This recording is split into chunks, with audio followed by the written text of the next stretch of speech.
Magandang hapon mga kasama. Yan, nandito po tayo sa isang gagawin dito sa Vera. Ito po, pakita ko sa inyo.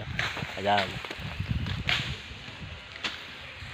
Po yung tatayuan ng barracks na hiniram na lote para paglagyan ng barracks at saka lagyan ng mga stockpile.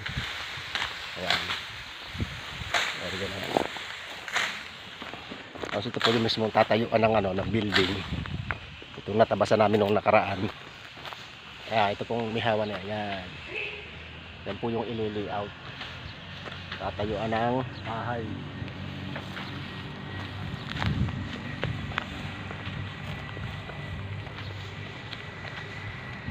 Yan, ito pong nilinis na to.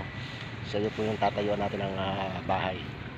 Tapos yung pong tapat na yon, yung tinatabasan na yun, yun po yung magiging stockpile. Tsaka barracks.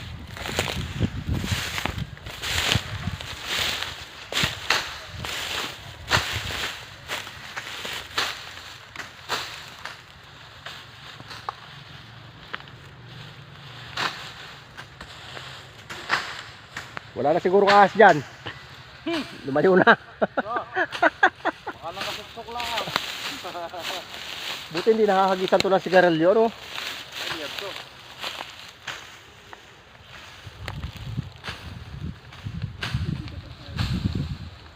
Badang. Tumigat na, mapurun pa. Puro lang.